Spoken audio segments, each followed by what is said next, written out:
Hello and welcome to Firstpost Spotlight, where we bring you stories that matter to you from all across the world. From breaking news to the day's biggest controversies, we shed light on issues that shape our world. I'm Alison LaGrange, live from Durban, South Africa. Let's begin with the top headlines. Russian President Vladimir Putin slams attacks on Iran as unprovoked, but does not announce any concrete support to Moscow's West Asian ally as he meets Iranian Foreign Minister Abbas Araghchi. Russia says it hit Ukrainian military targets in overnight strikes. Kiev says that the attacks on the capital and its suburbs have killed at least 7 people. Philippines Vice President Sara Duterte responds to her Senate impeachment trial summons hours before the deadline, demanding the case against her be dropped. Dozens of firefighters battle to tame wildfires fanned by strong winds on the Greek island of Chios in the northeastern Aegean Sea for a second day as authorities evacuate more villages. UK Health Secretary Wes Streeting announces a rapid national investigation into English maternity services after a string of scandals over 15 years.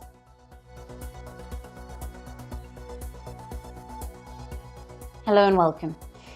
Tensions across West Asia continue to escalate after US strikes on Iranian nuclear sites under Operation Midnight Hammer.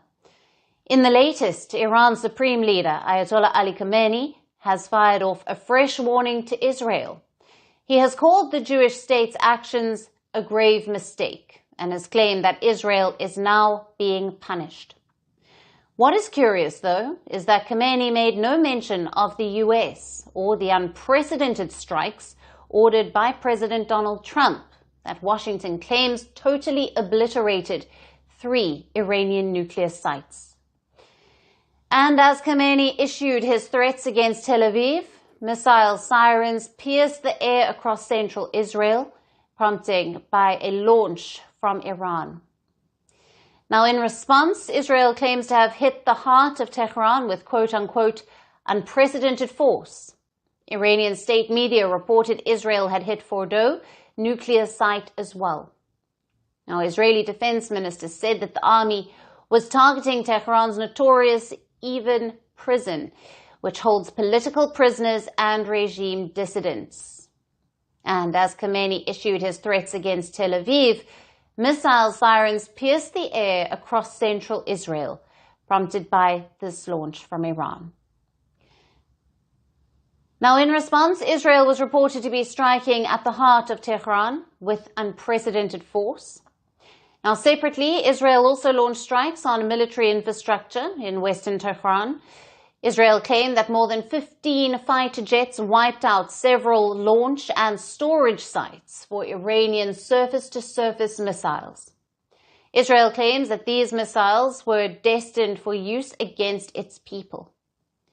The IDF also claims that it hit 6 airports across west, east, and central Iran, destroying 15 Iranian aircraft and fighter helicopters in the process. The attacks, Israel claimed, damaged Iranian refueling planes, F-14, F-5, and UH-1 fighter jets. Now, this would be a stinging blow to Tehran's air power. While the cycle of attacks and counterattacks between Iran and Israel continues, now the shadow of the US strikes on Iranian nuclear sites continues to dominate Tehran's retaliation plan. The Iranian army warned that Washington's attacks have paved the way for a wider war in the region. Tehran also hinted at religiously motivated retaliation that could bring, quote-unquote, serious and unpredictable consequences for the US. Meanwhile, Iran's UN envoy told Emergency Security Council session that the strikes had destroyed diplomacy. Tehran underlined Washington's gross violation of the international law and said it would decide the timing, nature, and scale of any retaliation. The timing, nature, and the scale of Iran's proportionate response will be decided by its armed forces.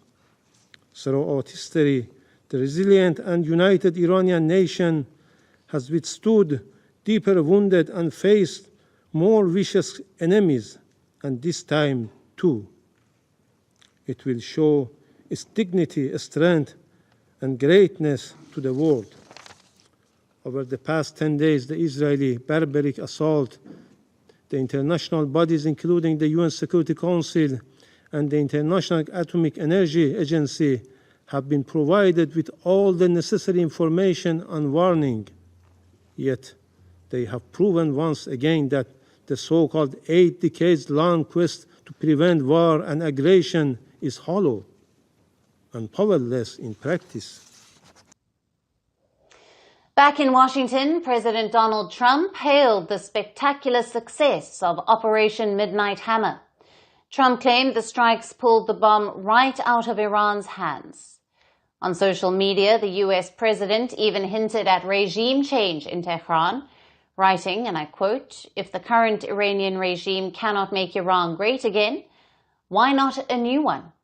Now, Israel claims it is inching closer to achieving its war objectives, neutralizing Iran's nuclear and missile threats once and for all. But as rhetoric sharpens and war drums beat louder in Tehran, Tel Aviv and Washington, the world holds its breath, wondering if this powder keg in West Asia is about to blow into something far deadlier. Moving on, the nightmare scenario world leaders fear amid the ongoing West Asia crisis could soon turn into a brutal reality: disruption in oil trade. Just a day after the US strikes on Iran's nuclear sites, Iranian lawmakers have approved a plan to shut down the Strait of Hormuz, a critical choke point connecting the energy-rich Persian Gulf to the global markets. 33-kilometer wide Strait of Hormuz lies between the Persian Gulf and the Gulf of Oman. It is a key global oil trade route and the only sea passage from the Persian Gulf to the open ocean. Now, the final call on whether or not to shut the strait rests with Iran's National Security Council, but many fear that Tehran may well be preparing to pull the plug on this key oil trade route. Now, the very possibility has jittered global markets.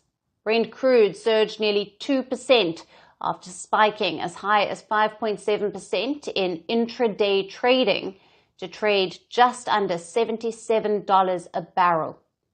About 1/5 of the world's total oil consumption passes through the strait. Members of the oil-producing bloc OPEC, that is Saudi Arabia, Iran, the UAE, Kuwait and Iraq, export most of their crude via the strait, mainly to markets in Asia. Now, the US Fifth Fleet, based in Bahrain, is tasked with protecting commercial shipping in the area. The American warships aim to deter a potential Iranian maritime threat in this key supply route. Now, closing the strait could impose a direct cost on the Trump administration, as it would trigger an oil price spike, impacting the West as well as the rest of the world. But ironically, such a move may hurt Iran most. The strait is a lifeline for Tehran's own economy, and despite the conflict, Iranian oil shipments have reportedly surged by up to 40% compared to last year. India, the world's third largest oil importer, is also watching closely. New Delhi says it has already reviewed the potential impact of a Hormuz shutdown and is leaning on its diversified crude sources. We had diversified the sources of supply, and out of the 5.5 million barrels of crude oil that India consumes daily, about 1.5 and 2 million only come through the Straits of Hormuz. Our companies, the oil marketing companies, have enough stocks. Most of them have stocks up to 3 weeks. One of them has, in fact, 25 days stocks. And we are also confident that we can increase the supply of crude through other routes, should the situation so warrant. Like India, Southeast Asian firms are also preparing alternate routes, bracing for the strait's possible closure. But ironically, such a move may hurt Iran most. Now, even so, after the heavy US strikes on its nuclear sites, reports say that Iran may be tempted to shut the strait as a show of strength, a short-term sacrifice it could use as a bargaining chip in a dangerous game of escalation. And so, as oil tankers keep sailing and markets hold their breath, the world waits to see if Tehran will turn this economic pressure point into a global flashpoint. And now that the US has officially entered the Israel-Iran war, the situation remains tense, not just on the ground, but also in the skies over West Asia. The ongoing conflict, which is spiraling at a dangerous pace, has significantly hit air travel. For the past 10 days, the usually bustling skies above Iran, Iraq, and the Mediterranean have been largely silent. Commercial air traffic has significantly been impacted since Israel began strikes on Iran on the 13th of June. Airlines have been forced to divert, cancel, or delay flights due to airspace closures and mounting safety concerns. The ripple effect of this conflict is now reaching typically resilient aviation hubs. There have been new cancellations in recent days to major airports like Dubai and Qatar's Doha. However, despite the heightened tensions, some international airlines are expected to resume services today after cancellations.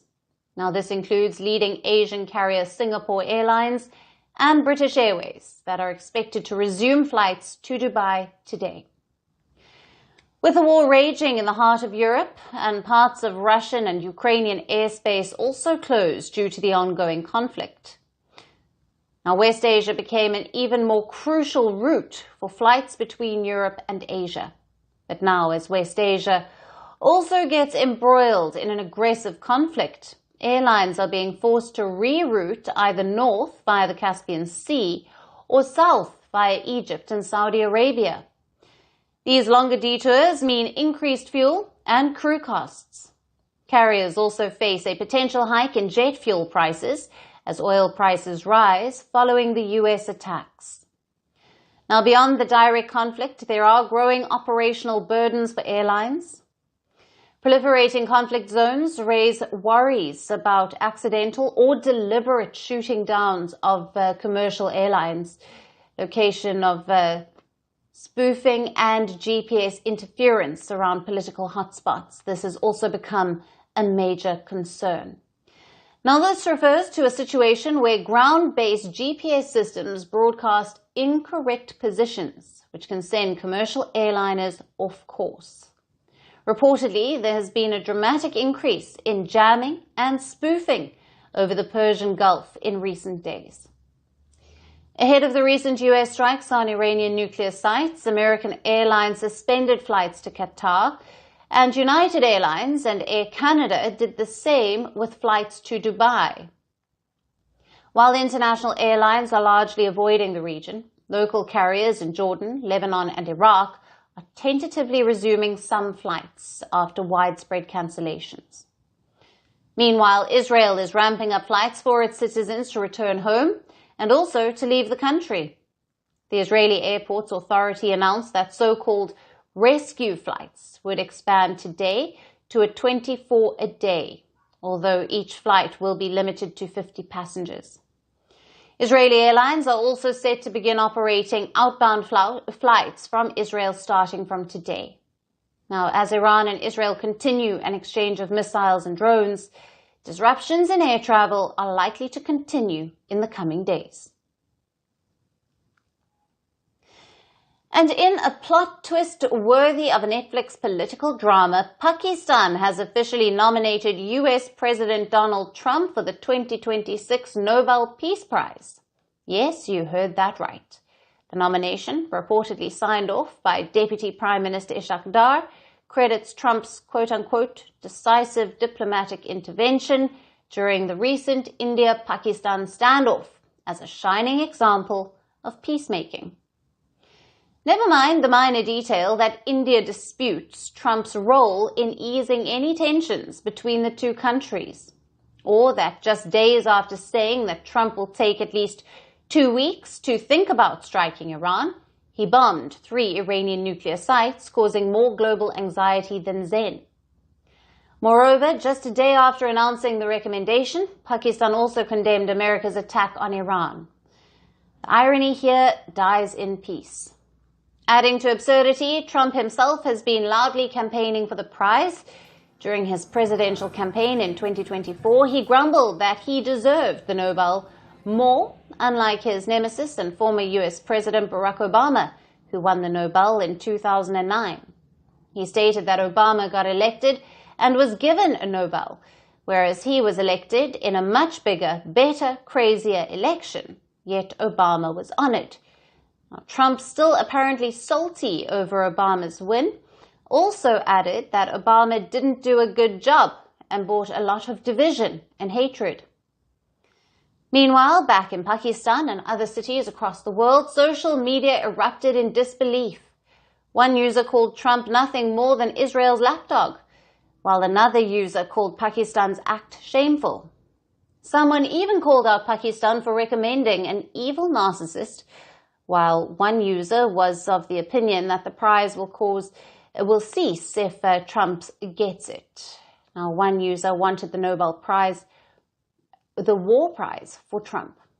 Now, critics and activists and even senior politicians are slamming Pakistan's move. They are asking the government to review its decision for its recommendation.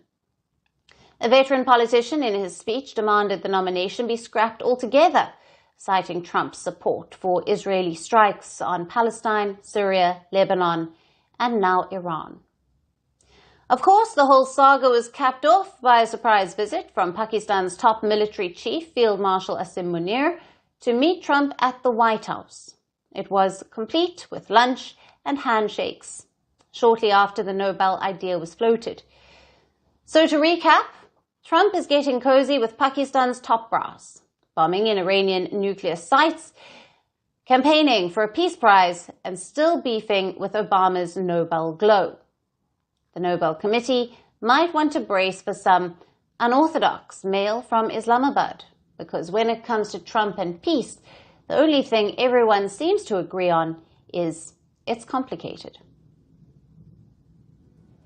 And that's all we have on the show for today. We will see you again tomorrow at the same time. Thank you for watching. Stay tuned to Firstpost. From breaking news to the day's biggest controversies,